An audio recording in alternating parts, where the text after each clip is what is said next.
Oi pessoal, tudo bem? Eu sou a professora Tati Leite do Vai Ler um Livro e eu vim aqui falar de literatura, essa matéria maravilhosa que dá vontade de abraçar. Talvez você não queira abraçar a literatura, mas é esse meu papel aqui, tirar esse pezinho que a literatura tem. Vamos tirar essa mochilinha do preconceito que a gente tem com a literatura. Parece até que é uma palavra feia. Não, nada a ver, irmão. Que cai no Enem, pelo amor de Deus, professora, já era, né?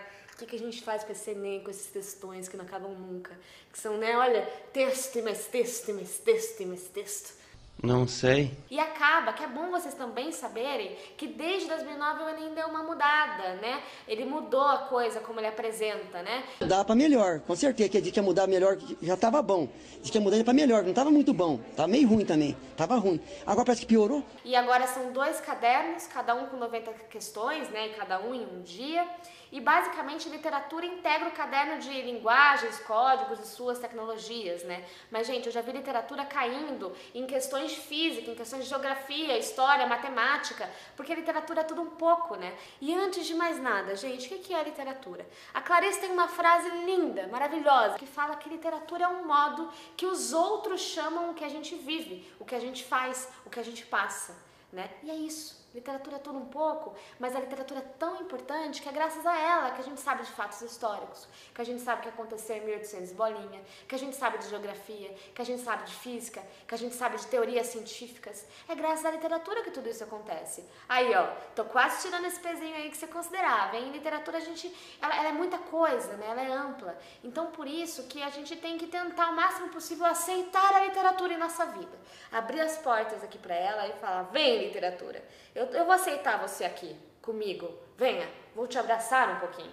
Porque até no Enem principalmente, né, porque o Enem ele fala, né, o Enem, eu personifico o Enem, mas o Enem ele defende que você não tem que decorar as coisas, é por isso que ele é interdisciplinar, né, por isso que ele apresenta várias questões com várias matérias. Pro Enem você tem que conseguir aplicar aquilo no seu dia a dia, o máximo que você conseguir, show de bola, né, então é bom a gente ter isso em mente. Pensando nisso, eu dei uma estudada no Enem, eu também já prestei o Enem e tudo mais, para ver o que mais caía de literatura. E eu dividi essa nossa aula em 4 partes, tá? Lembrando, gente, é muito importante que vocês tentem ver todas as aulas de literatura que vocês puderem, porque assim, isso é um resumo, né? Eu vou tentar o máximo possível, a gente vai conseguir aqui fazer uma coisa legal, você vai conseguir prestar firmão aqui, ó, vai dar tudo certo, mas é legal que vocês tenham também outra base, que vocês tenham um embasamento.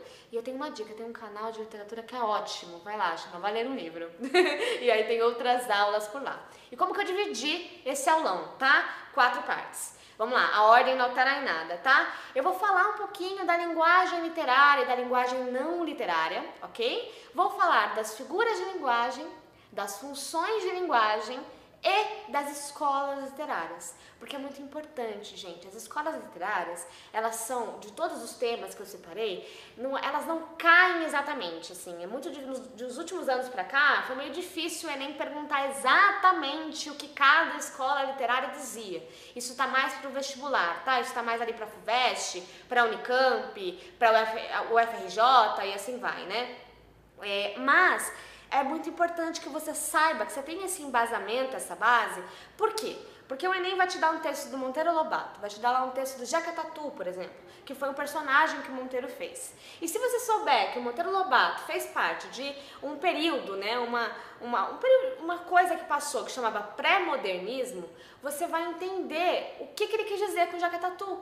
O que aquele trecho quer dizer? Você vai ter um embasamento maior para conseguir responder aquela pergunta, sabe? Se, por exemplo, vou dar aqui um exemplão. Se mostrar um trecho que o Jeca Tatu tá olhando um banquinho de 3 pernas, ele fala assim, ah, pra que eu vou ficar botando uma 4ª perna? Vou ter que nivelar o chão se eu botar a 4ª perna. Com 3 tá ótimo, tem equilíbrio, não precisa de mais nada. E aí o Enem chega pra você, mostra esse textão, que é um textão maravilhoso, e aí fala assim, e aí? O que o Monteiro Lobato quis dizer com esse banquinho?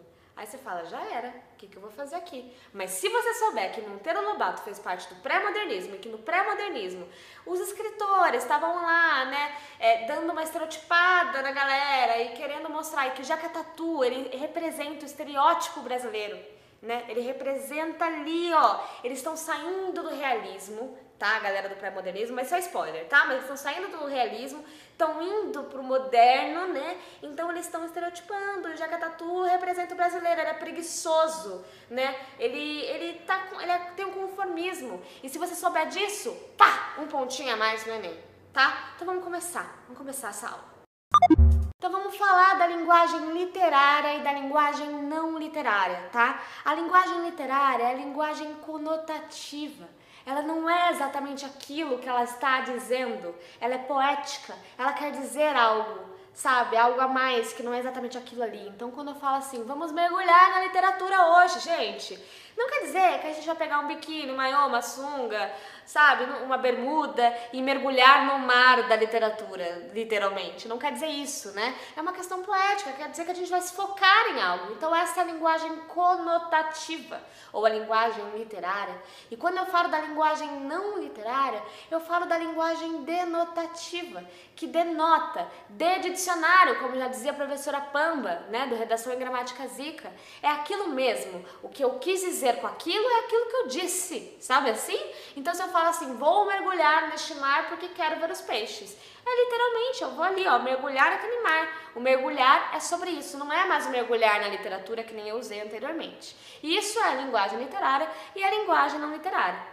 Agora vamos falar da figura de linguagem?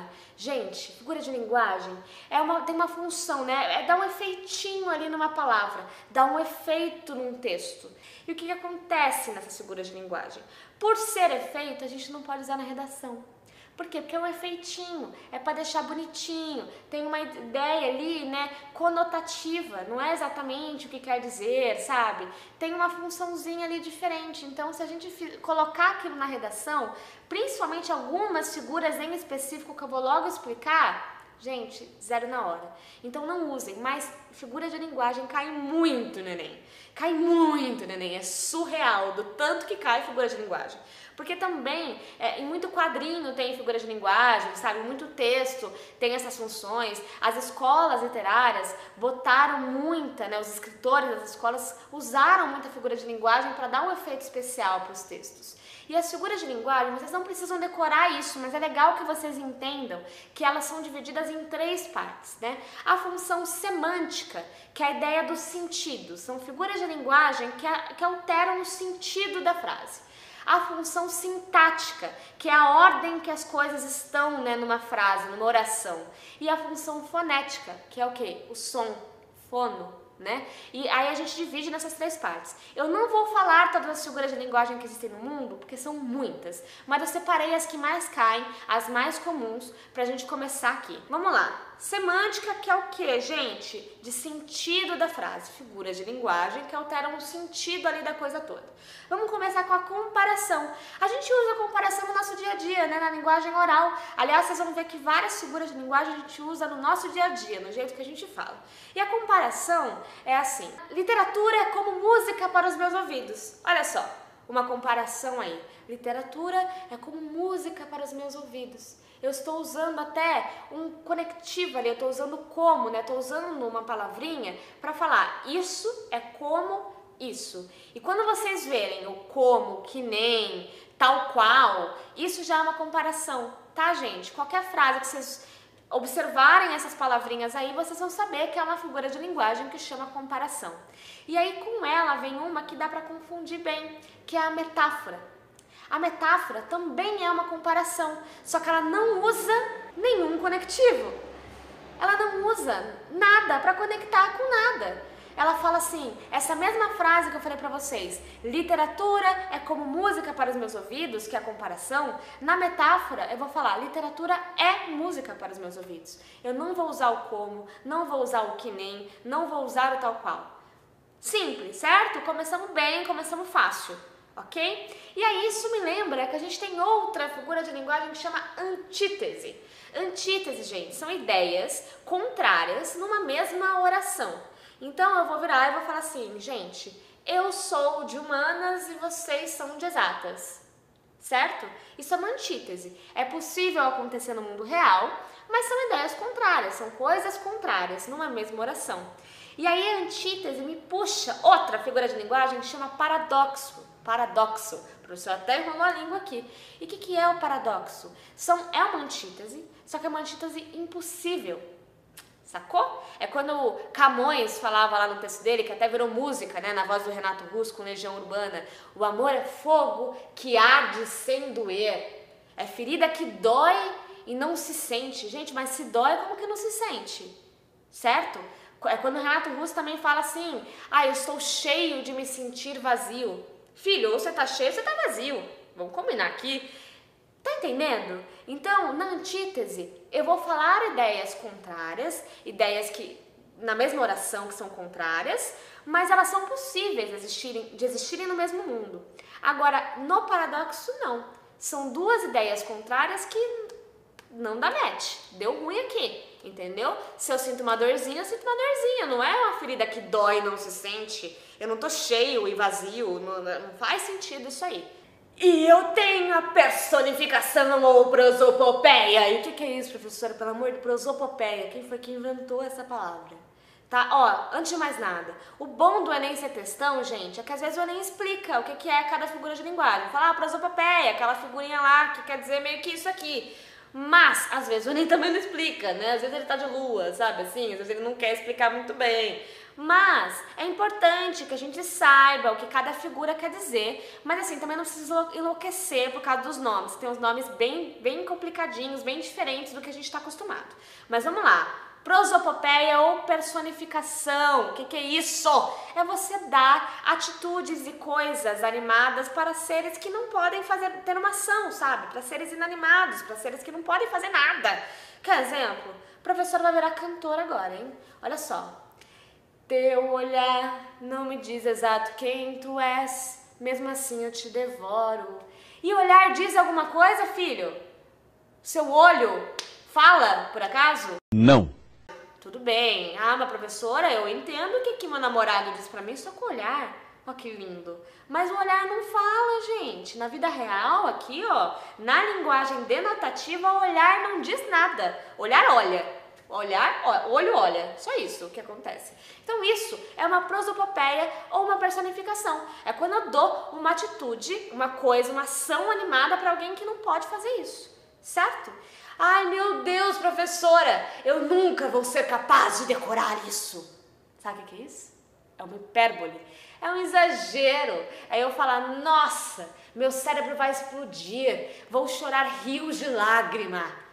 Né? A gente faz isso o tempo inteiro, principalmente ali, né, com nossos amigos, nossos familiares, no trabalho, com a gente mesmo, né? Nossa, eu não vou aguentar isso, minha cabeça tá explodindo, certo? Isso é uma hipérbole, é um exagero. Agora, se você quiser abrandar algo, você vai usar um eufemismo, que é, bateu as botas. Foi desta para melhor, que é você abrandar uma situação ali. E morreu. E nós temos os 5 sentidos, né? E tem uma figura de linguagem que é conhecida por misturar esses sentidos em uma única oração. Quem fazia muito isso eram os poetas parnasianos, né? Eu vou falar sobre eles daqui a pouco, calma, a gente vai chegar lá. Mas o exemplo que eu vou dar é inclusive de uma poesia parnasiana, que fala assim: vozes, veludas, veludosas, vozes. Vozes, veludosas. Mistura a sensação aqui sendo misturada, gente. Então, toda vez que vocês sentirem que existem sensações diferentes, misturadas na mesma oração, pá, o que aconteceu? O que aconteceu? Sinestesia. Isso é uma figura de linguagem. Além da sinestesia, nós temos uma coisa que chama metonímia. Oh, que nome bonito, mais um nome aqui pra gente aprender nessa aula. Que bonito. Acho que vou dar nome para o meu filho de metonímia. Só que não. O que é metonímia, gente? É quando eu dou um nome de uma coisa geral, assim, tem uma coisa geralzona, e aí eu dou um único nome para representá-la, tá? Vou dar um exemplo aqui para ficar mais fácil.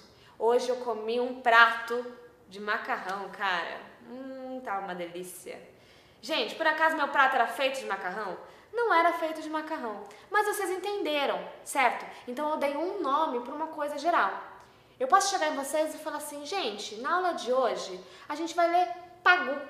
E aí vocês falam, pô, que bacana, a gente vai pegar a Pagu aqui, né? Vai pegar ela lá, que já morreu, né? Mas vai pegar ela lá, vai olhar, e vai começar pelo nariz e vai começar lá a ler Não, né? O que eu quero dizer é que a gente vai ler um livro da Pagu, certo? Deu para entender também quando eu disse isso. Mas eu peguei um único nome, uma única palavra para representar uma ação toda, certo? Outro exemplo, quando vocês chegam em casa e falam assim, hoje eu vou assistir o Vai Ler um Livro. E o que acontece? Vocês não tem um cara ou uma mina que chama Vai Ler um Livro. E vocês vão ler a cara dele. Não, vocês vão ver os vídeos no canal de literatura que chama Vai Ler um Livro, que aliás é muito legal, sabe? E o que acontece? Isso é uma metonímia. É quando a gente dá um nome, né, um único nome para uma coisa geralzona. Nossa, professora, estou entendendo tudinho.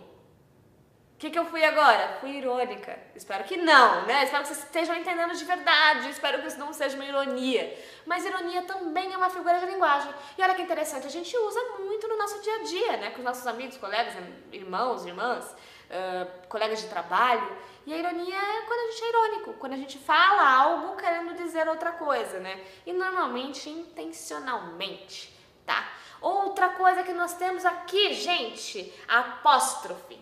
Que é basicamente Castro Alves, que é um cara lá do romantismo, ele usava muito isso, que ele fala assim, meu senhor dos escravizados, ajude-nos a não sei o quê, quando você clama por alguém para rolar uma intervenção, né? Os escritores românticos usavam muito, né? E outros escritores de outras escolas literárias usam muito a apóstrofe, que é para chamar alguém aqui, vou chamar alguém para intervir, para me dar ajuda, pelo amor de Deus, pelo amor da Santa Batatinha, vamos chamar alguém aqui.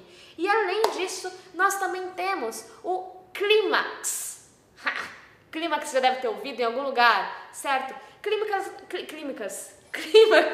é muito fácil, é muito tranquilo, a gente também usa no nosso dia a dia, a gente vê na novelinha, né? A gente vê em vários lugares. É clímax ou gradação, que é quando você usa palavras que vão crescendo em sentido, tá? Não quer dizer que eu falei pequenininho, pequenininho médio e pequenino grande, não é isso. É uma questão de gradação de sentido. Então, chorei, sofri, rezei e sobrevivi. Pegou? Isso aí é a gradação ou clímax. E chama clímax, né? Porque é meio que como se tivesse um clímax, um momento ali, né? Porque eu chorei, eu sofri, eu rezei. Aqui o clímax. Mas eu sobrevivi. É tipo o final de novela.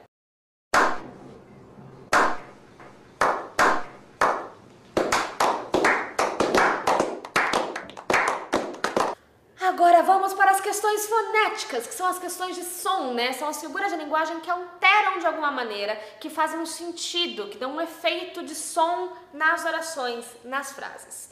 A aliteração é uma figura de linguagem. O que é a aliteração? É a repetição de consoantes. Vou dar um exemplo aqui que eu usei lá no sinestesia. De novo, lembra que eu falei para vocês, né? Essa questão de que numa frase, você não precisa ser só uma coisa, só ter uma figura de linguagem. Uma mesma frase, uma mesma oração pode ter várias figuras de linguagem, certo? E o exemplo é vozes, veludas, veludosas, vozes. Pegou? É o sinestésico, lembra lá atrás? Por quê? Porque o vozes, veludas, né, tato e tudo mais, e fala, blá blá blá, mas também tem a aliteração, porque olha o V e o S aí, vozes, veludas, veludosas, vozes, é musical, né? É a consoante sendo repetida. E se a gente tem a aliteração, a gente também tem a assonância. O que é a assonância? É a repetição das vogais, facinho, né? Meu azul, todo mundo nu. Pegou? Pegou aqui? Então, a aliteração consoante. A assonância é a vogal, certo? Nossa!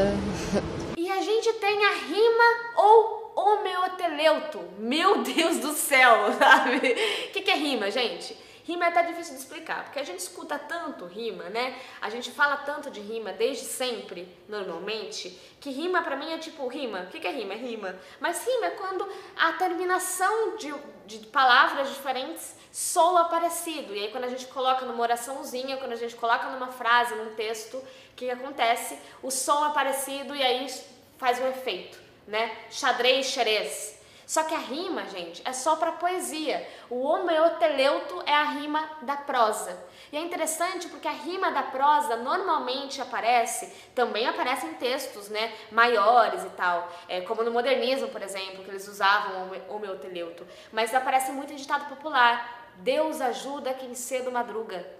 Pegou? Não é uma poesia, não deixa de ser uma prosa, e tá aí, né, uma repetiçãozinha no final, cedo madruga, ajuda, né, tem essa coisinha, então rima e homeoteleuto.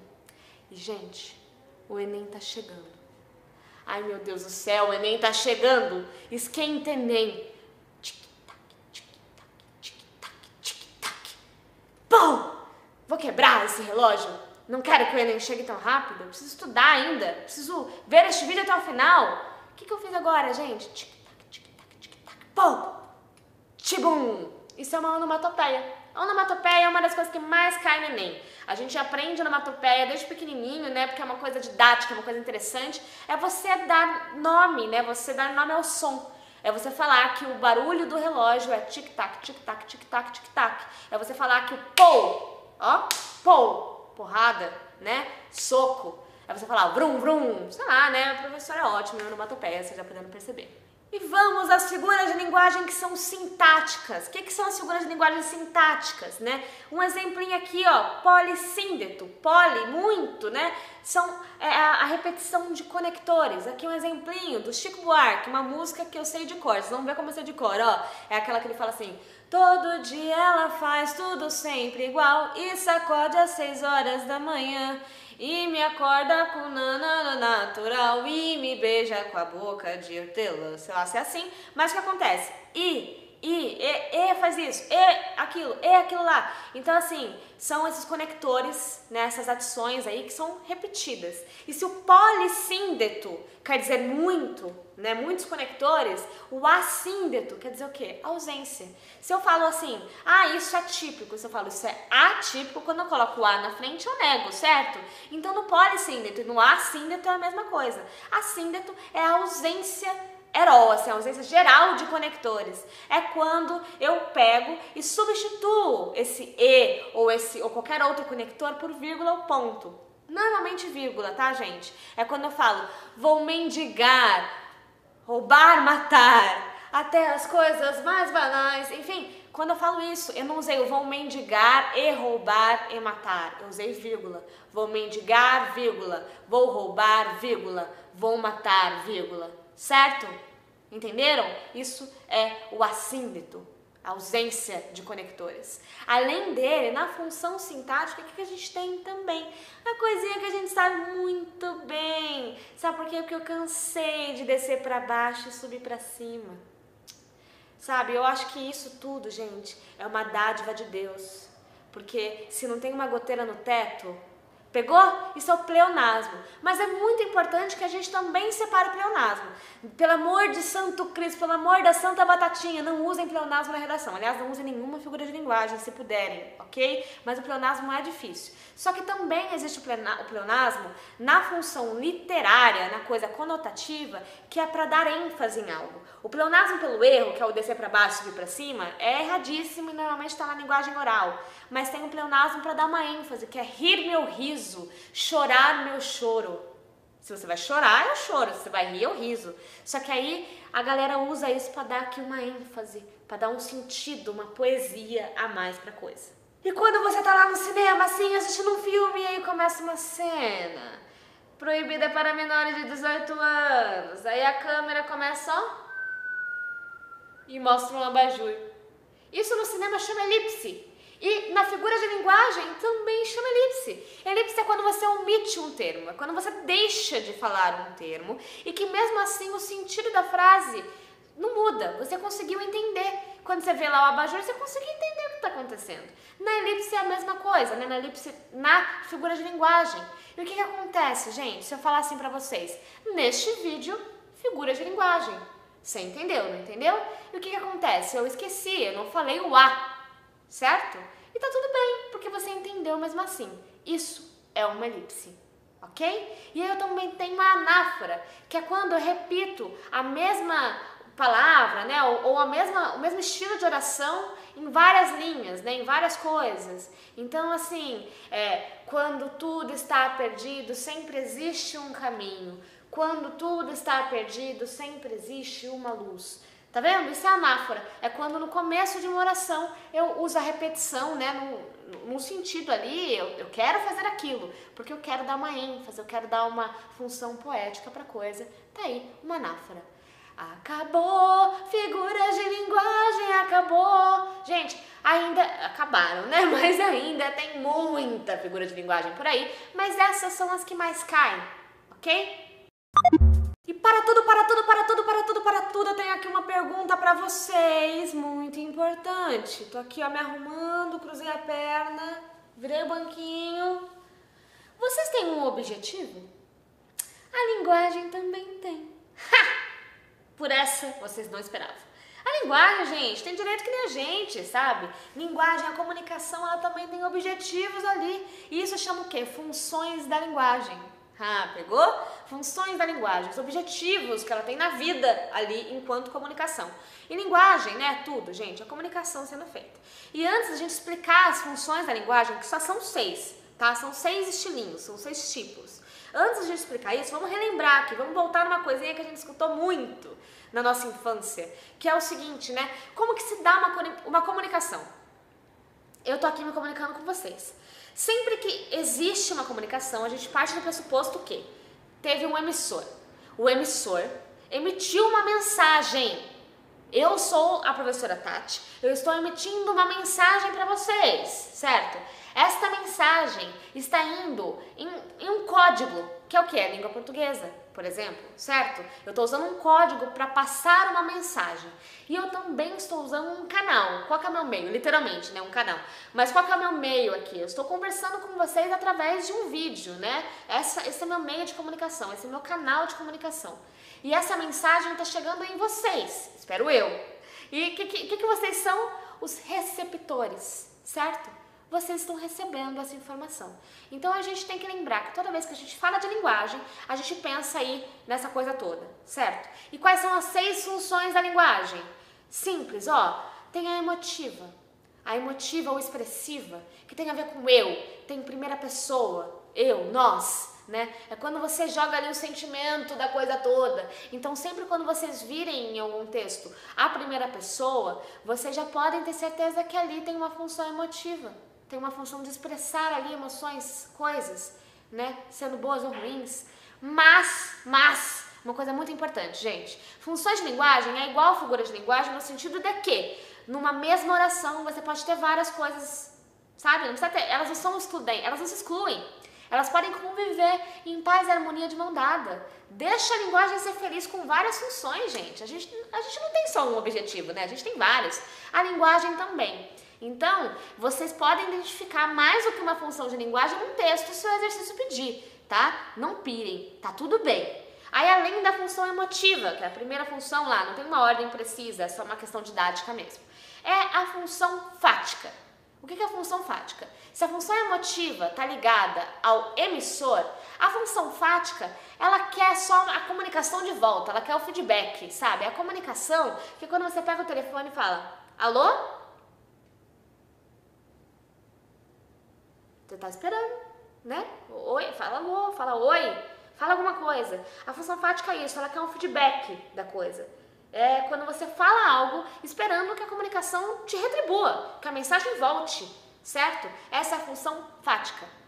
E nós temos aí a função apelativa. A função apelativa, gente, é uma das que mais cai no Enem, como o Enem gosta da função apelativa, que é a função, é a linguagem da propaganda, da publicidade, dos anúncios. Tá? Eu até coloquei na apostilinha que eu disponibilizei para vocês acompanharem junto ou depois dessa nossa aula aqui, do nosso Esquenta Enem, eu até botei uma propaganda ali da Netflix, Por quê? Porque eu acho que esse ano, gente, vai cair Netflix, porque eles sempre usam Bombril, sempre usam detergente IP, sempre usam essas coisas assim que a gente tá acostumado, que a gente vê há muito tempo, né, seguindo com a gente aí nos comerciais e tal. Esse ano eu acho que cai Netflix, hein? E o que acontece? Netflix, a propaganda da Netflix, que é assista grátis por um mês, blá blá blá blá blá blá, blá no conforto da sua casa. Isso é uma função apelativa, tá apelando, e tem a ver com o receptor, porque exige uma ação de quem está lendo, de quem está recebendo aquela mensagem. Então, se a emotiva tem a ver com o emissor, referenciar não, perdão. Errou! A apelativa, ela tem a ver com o receptor, tá? Ela tem a ver com quem recebe. E o que acontece? Normalmente tem verbo no imperativo. Tem verbo ali, ó, faça, compre, assista, beba, sabe? Tem vocativo. Alô, alô, dona de casa! Usa esse detergente aqui, sabe? E normalmente em terceira pessoa, né? Então essa é a função apelativa. Quando tiver propaganda no enunciado e perguntar de função de linguagem, na lata vocês já vão saber o que é, ok? Além da função emotiva, fática e apelativa, a gente tem a função referencial, que tem a ver com a mensagem. É a informação pela informação. É a matéria jornalística. É você ler uma matéria onde você vê quantas pessoas foram na manifestação da Paulista. É informação pela informação. É você ver um documentário sobre os pinguins de Madagascar e entender como que eles se reproduzem. Informação pela informação.